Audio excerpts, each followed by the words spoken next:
வீட்டில் சனி எப்போதுமே பெரிய கெடுதல்களை செய்கிறது இல்லைங்க. அவர் அந்த இடத்துல சாந்த சனியாக இருப்பார். அது ஒரு வருஷம் மிகப்பெரிய நல்ல யோக பலன்களை செய்யக்கூடிய ஒரு பாதுகாப்பான ஒரு அமைப்பு.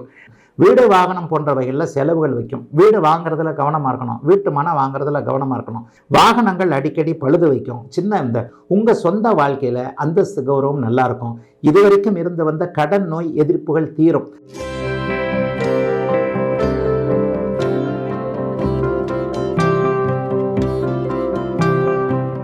நல்ல காலம் பிறக்குது நேயர்கள் அனைவருக்கும் இனிய நல்வாழ்த்துக்கள். எல்லோரும் நன்றாக இருப்பீர்கள். எல்லாரும் எதிர்பார்க்குற சனிப்பெயர்ச்சி இப்போ நடக்க போகுது.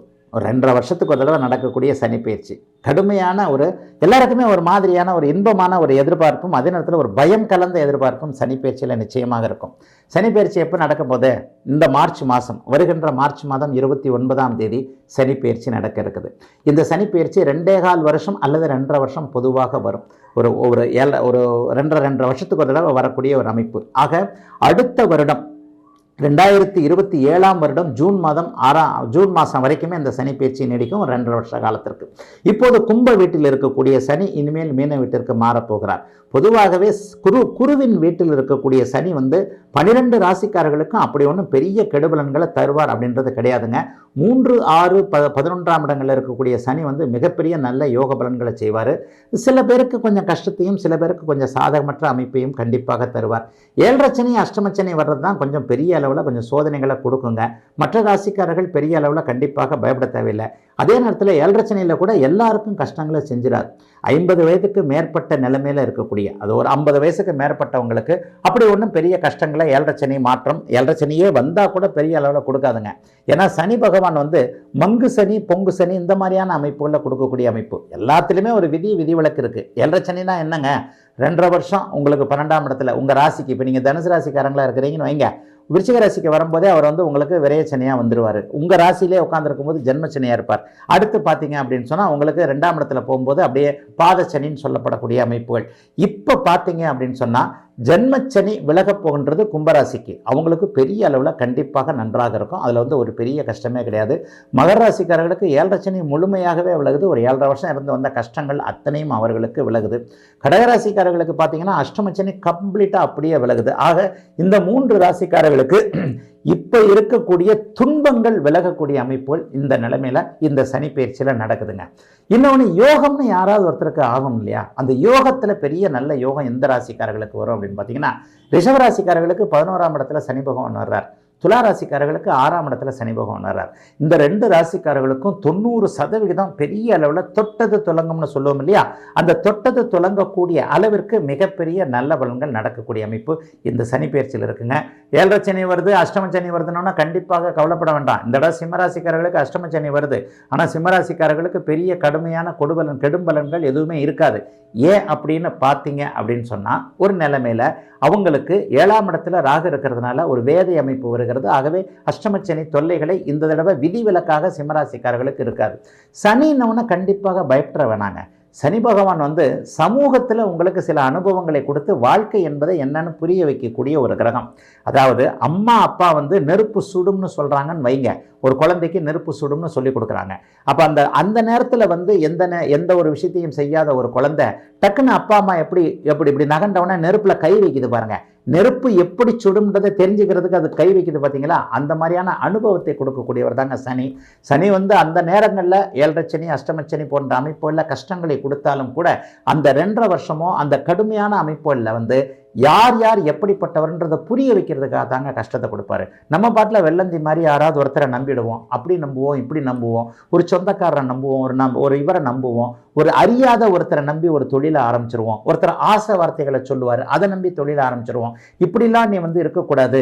எதிர்காலம் இன்னும் கொஞ்சம் ஒரு 2.5 வருஷத்தில் அவர் கொடுக்கக்கூடிய அனுபவத்தை வச்சு தான் அடுத்த 30 வருஷத்துக்கு நீங்கள் செய்யக்கூடிய அமைப்பு. எதிர்காலம் இன்னும் கொஞ்சம் ஒரு நாள் இருக்குது, உனக்கு இப்போ தான் 30 வயசு ஆகுது, 70-80 வயசு வரைக்கும் இருக்க போகிற, இப்படிலாம் வாழ்க்கையில் இருக்க போது, இப்படிலாம் சமூகத்தில் ஏமாற்றுவாங்க, இப்படிலாம் சமூகத்தில் நடக்கும், இப்படிலாம் குடும்பத்தில் உன்னை கேள்வி கேட்பாங்க, இப்படிலாம் அண்ணன் நடந்துக்குவார், இப்படிலாம் அம்மா நடந்துக்குவாங்க, அப்பா அம்மா நடந்துக்குவாங்க என்பது மாதிரியான சில விழிப்புணர்வு தன்மைகளை தாங்க இந்த 7.5 சனி அமைப்புகளை கொடுப்பாரு. ஆகவே பெரிய அளவில் சனி இப்படி ஆயிட்டு அப்படின்ற மாதிரியான கஷ்டங்கள் எந்த ஒரு 12 ராசிக்காரர்களும் நிச்சயமாக கவலைப்பட தேவையில்லை. சனி என்பவர் ஒரு அனுபவங்களின் ஆசான். சனிக்காக எந்த ஒரு அமைப்புலையும் உண்மையிலே சொல்லப்போனால் சில நேரங்களில் பக்தி அமைப்புகளையும் இந்த சனி தாங்க கொடுப்பாரு. என்ன ஒன்று அப்படின்னு பார்த்தீங்கன்னா, ஜோசியமே இல்லைங்க, ஜோசியத்தை நம்ப தேவையில்லைங்க என்கின்ற அமைப்பில் இருக்கக்கூடியவர்கள், இந்த நாத்திக பகுத்தறிவுவாதம் பேசுபவர்கள் கூட ஜென்மச்சனி போன்ற அமைப்புகள் வரும்பொழுது கொஞ்சம் இதை ஜோசியத்தை நம்ப வச்சிடக்கூடிய அமைப்புகள் உண்டு. அஷ்டமச்சனி, ஜென்மச்சனி அது மாதிரியான அமைப்புகள் இருக்கும். ஆயினும் இந்த சனிப்பெயர்ச்சி குருவின் வீட்டில் இப்போது மாறப்போவதால் 12 ராசிக்காரர்களுக்கும் பெரிய அளவு எந்த விதமான சோதனைகளையும் தராது என்பது உறுதிங்க. இப்போது அடுத்து ராசியை பார்க்கலாம். தனுசு ராசிக்காரர்களுக்கு இப்போது 3ஆம் இடத்தில் இருக்கக்கூடிய சனி பகவான் அர்த்தாஷ்டம சனி என்கின்ற 4ஆம் இடத்து சனியாக வருகிறார். இந்த அர்த்தாஷ்டம சனின்னே அப்போ ஐயா இப்படிலாம் பேசுகிறாங்க, அப்படிலாம் எழுதுகிறாங்க, படிக்கிறதுக்கு பயமாக இருக்குது, கேட்குறதுக்கு பயமாக இருக்குது, 4ஆம் இடத்துல வர்ற அர்த்தாஷ்டம சனி பெரிய கெடுதலை செய்யும் அப்படின்னு சொல்கிறாங்களே. இல்லைங்க, 4ஆம் இடத்துல வர்ற சனி ஒவ்வொரு ராசிக்கும் ஒவ்வொரு மாதிரியாக செய்வார். ஏன்னா இப்போ 4ஆம் இடத்துல சனி வர்றது உங்களுடைய ராசிநாதனாகிய குருவின் வீடு. குருவின் வீட்டில் சனி எப்போதுமே பெரிய கெடுதல்களை செய்கிறது இல்லைங்க. அவர் அந்த இடத்துல சாந்த சனியாக இருப்பார். ஒரு கும்பத்தில் அவர் இருப்பதும் மகரத்தில் அவர் இருப்பதும் இப்போது உங்களுடைய ராசிநாதனின் இன்னொரு வீடாகிய மீனத்தில் இருப்பதும் மிகப்பெரிய நல்ல மாற்றத்தை, மிகப்பெரிய ஒரு டிஃப்ரெண்ட்டை கொடுக்கக்கூடிய தன்மை. குருவின் வீட்டில் உங்களுடைய ராசிநாதனாகிய இன்னொரு வீட்டில் 4ஆம் இடத்துல அர்த்தாஷ்டம சனியாக வரக்கூடிய இந்த சனி பெரிய கெடுதல்களை செய்ய போவது இல்லை. சனி பயிற்சி நடந்த 40 நாட்களுக்குள்ளாக உங்களுடைய குரு பயிற்சி, உங்களுடைய ராசிநாதன் குரு 7ஆம் இடத்திற்கு ராசியை பார்க்க போகிறார்.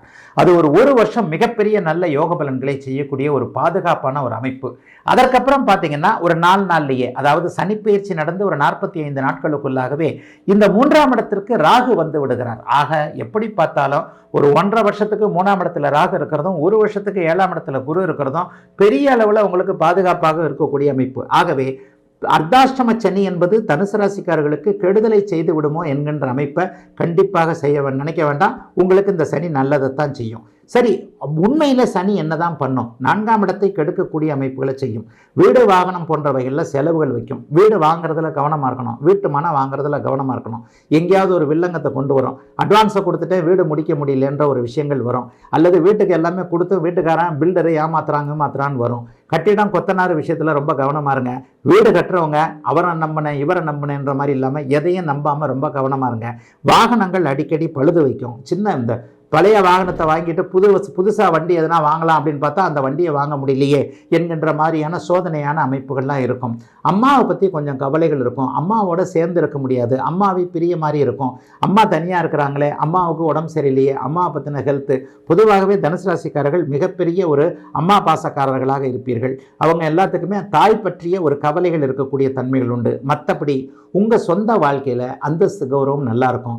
இதுவரைக்கும் இருந்து வந்த கடன் நோய் எதிர்ப்புகள் தீரும். கடந்த ஒரு 6 மாதம் 1 வருஷமாகவே தனுசு ராசிக்காரங்க நல்லா இல்லை, கடன் இருக்குது, நோய் இருக்குது, இது எல்லாமே எதிர்ப்பு இருக்குது, ஆஃபீஸில் வேலை செய்ய முடியல, தொழிலில் நிம்மதியாக இல்லை, இது எல்லாத்தையுமே இந்த 7ஆம் இடத்து குரு பயிற்சி மாற்றும் என்பதால் பெரிய சோதனைகள் எதுவும் இருக்காது.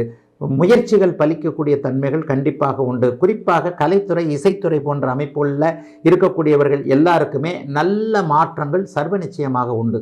வாய்ப்புகள் நல்லா கிடைக்கும். அந்த வாய்ப்புகளை நீங்களே அப்படியே தேர்ந்தெடுத்து இது பண்ணிக்கிட்டு அந்த வாய்ப்புகளின் மூலமாக முன்னேற்றங்கள் இருக்கக்கூடிய தன்மைகள் உண்டு. தொழிலில் தான் கொஞ்சம் வியாபார பெருமக்கள்னு சொல்கிறேன். இந்த தொழில் வியாபாரம் போன்றவைகளில் 1க்கு 2 தடவை முயற்சி பண்ண வேண்டியிருக்கும். அவ்வளோதானே தவிர பெரிய அளவில் லாபங்கள் குறையாது, நஷ்டங்கள் விரயங்கள் எதுவும் வராது.